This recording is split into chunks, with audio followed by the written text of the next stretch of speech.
boa noite. Existe um ditado no futebol que a bola pune, né, quem acaba não fazendo gols. E hoje o Vasco perdeu inúmeros gols, né, poderia ter saído hoje com a vitória. Então, o que deu de errado na partida de hoje para o Vasco não ter saído com a vitória e sim derrotado aqui em São Januário? Obrigado e boa noite. Boa noite. Eu acho que você tocou num ponto que é absoluto. A eficiência sempre tem um peso determinante no resultado. Eu acho que no primeiro tempo, em especial, a gente criou um bom número de boas oportunidades. Não fomos eficientes. Eles tiveram uma bola no comecinho do jogo, que acho que bateu na trave. E depois essa última bola que faltou a gente ser mais eficiente para parar esse contra-ataque, ou fazer a falta se fosse necessário, ou defender melhor. E no segundo tempo eles já vieram com uma postura de esperar muito mais, já abriram mão de sair jogando e fizeram um bloco mais baixo. A gente tentou encontrar soluções, mas eu acho que até por ser uma situação nova no campeonato para nós, de estar atrás, de ter que buscar o resultado, a gente ficou ansioso, começou a errar muitos passes, começou a tomar decisões não tão boas. E a gente conseguiu chegar próximo do gol, mas não conseguiu fazer bem o último passe. O Puma chegou bem à linha de fundo, a gente conseguiu colocar a bola dentro da área, conseguiu ter algumas chegadas próximos ao gol deles, mas faltou o último passe, faltou concluir melhor. Eu acho que não foi um jogo ruim em relação ao volume, ao que a gente criou. Os jogadores imprimiram uma intensidade altíssima do começo ao final, mas, sem dúvida nenhuma, é um resultado ruim. Então, faço essa separação entre a performance da equipe e o resultado. O resultado, sem dúvida nenhuma, é um resultado ruim. A performance, eu acho que tem muitos pontos positivos e tem outras questões que a gente tem que melhorar. Barbieri, boa noite. Cheguei no canal Futebolaço. O Vasco tem apresentado um pouco de dificuldade no momento de propor o jogo.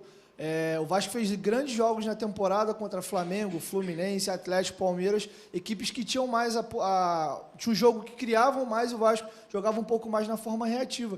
Queria que você tentasse explicar um pouco, que o teu time tem um pouco de dificuldade desses jogos, que o Vasco tem que se impor um pouco contra o adversário. E o Peck era o jogador que mais construía, que mais estava conseguindo levar perigo ao time adversário e foi substituído. Queria saber se ele sentiu algo ou se foi uma opção sua mesmo. O que está faltando para o Vasco conseguir construir mais esse jogo por dentro? As melhores oportunidades do Vasco foram até em bolas longas. O Puma acertou 2 bons lançamentos, roubada em cima do zagueiro. Agora a bola saindo da zaga, meio campo, trabalhada até o ataque, tem sido difícil. O Vasco está com muita dificuldade de criar no meio campo. Queria que você falasse um pouco para a gente, se você concorda, obviamente, falasse um pouco sobre o tema.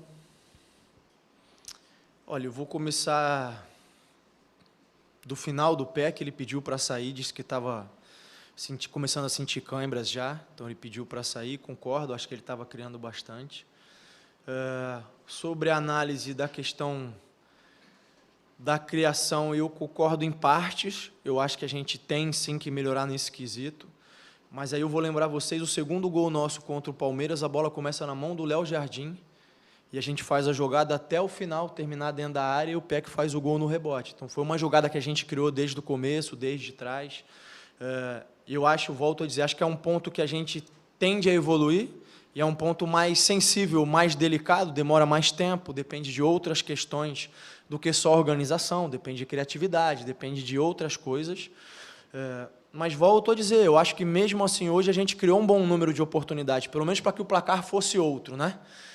E aí faltou realmente a gente ser mais eficiente, a gente conseguiu roubar muitas bolas pressionando eles lá na frente, faltou definir melhor, conseguiu explorar esse espaço nas costas da defesa, faltou definir melhor, e eu acho que no segundo tempo, volto a falar, a gente cedeu um pouquinho à ansiedade, quis acelerar demais, acabou cometendo muitos erros, tanto é que no segundo tempo eles tiveram até muito mais situações de contra-ataque, até de perigo, o Léo Jardim fez boas defesas, porque a gente passou a errar bastante por querer acelerar demais. Barbieri, boa noite. Você teve 2 estreias hoje, né, jogadores que fizeram a sua primeira partida com a camisa do Vasco. O Juan estava aqui há mais tempo, mas não havia jogado ainda.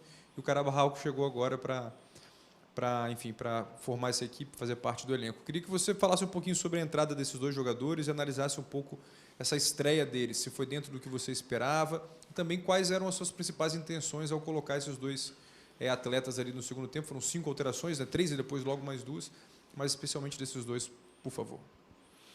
Bom, boa noite. primeiro em relação ao Carabarral, é um jogador de mais criação, um jogador que pensa mais o jogo, um jogador que tem mais essa bola de pifar, e a gente não estava conseguindo criar muito no segundo tempo, essa foi a ideia. No momento que eu achei que o Alex tinha perdido um pouquinho o ritmo, a ideia foi ele entrar no lugar do Alex. Depois a gente passou a ter muito a bola, mas passou a faltar presença na área, por isso a entrada do Juan, e aí eu recuei o Carabarral para que ele iniciasse essa construção desde trás, ficou ele e o Rodrigo. A entrada do Rodrigo tem um pouco a ver com isso, porque como eu tirei 2 volantes, eu precisava ter uma segurança ali para dar liberdade para os outros jogadores. Então, essas trocas foram nesse sentido, dele conseguir criar mais, achar os homens por dentro, ter mais essa última bola. São jogadores que vinham treinando muito bem, não acho que eles conseguiram reproduzir no jogo aquilo que eles vinham apresentando nos treinamentos, mas volto a dizer, eles jogam dentro de um contexto, né? E foi um momento em que a equipe estava muito ansiosa, muito nervosa, eu acho que eles também acabaram entrando dentro desse contexto e não conseguiram render tudo aquilo que eles podem render.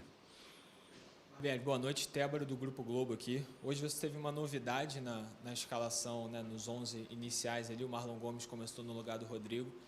É a segunda vez que você escala essa trinca de meio campo ali e, enfim, por coincidência ou não, a segunda vez que vocês sofrem uma derrota aqui em São Januário.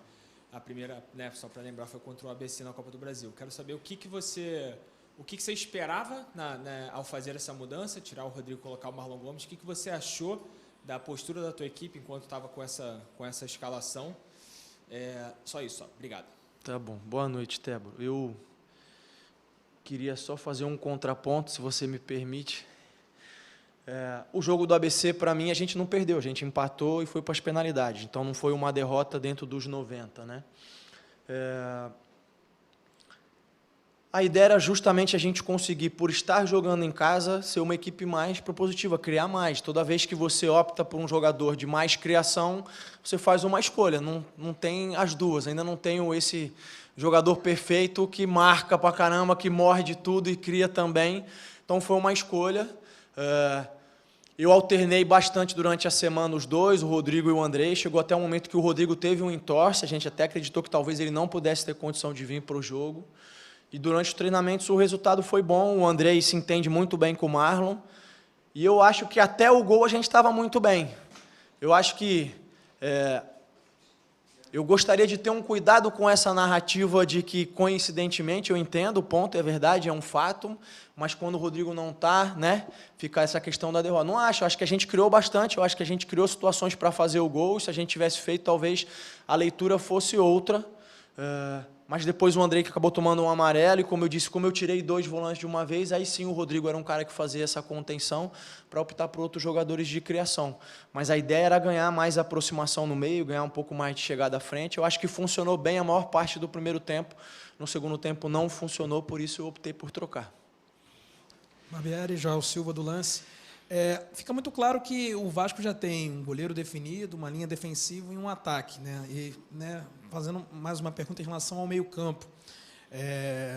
Você optou pelo Marlon, né, tirando o Rodrigo, mas daqui a um tempo, não sei precisar quando será, mas Marlon e Andrei não estarão com o Vasco, né, por conta da convocação. Você consegue identificar nesse elenco, já jogou o Carabarral, talvez o Orelhano jogando por dentro, você já projeta alguma coisa em relação a esse meio-campo, tendo em vista que você vai ter desfalques e parece que é um setor que você ainda não achou o ideal? Queria que você falasse um pouco sobre isso, as opções que você tem, ou até mesmo uma mudança de estrutura tática, se isso passa pela sua cabeça, em relação principalmente a esse setor de meio campo. Obrigado. Boa noite. Não, eu acho que sim, eu acho que a gente já atuou em diferentes estruturas, acho que coincidentemente, nos últimos 3 jogos, a gente enfrentou equipes que jogavam na mesma estrutura, ainda que mudasse os jogadores e as posições. Tanto o Atlético, quanto o Palmeiras, quanto o Bahia hoje jogavam com uma saída com 3, 2 por dentro, 5 na última linha.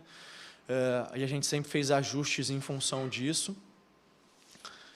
Eu estou ciente da saída do Andrei e do Marlon, saída não, né, dessa ausência para a seleção, e a gente tem as opções, o Rodrigo mesmo é uma opção, o Carabarral, como você citou, o Barros, que já entrou em outros momentos, mas Eu acho que é muito longe eu pensar lá na frente nesse momento agora. O foco agora é no próximo jogo, é o Fluminense, é um clássico, é um jogo importante para a gente pontuar, para a gente tentar buscar esses pontos que a gente perdeu em casa.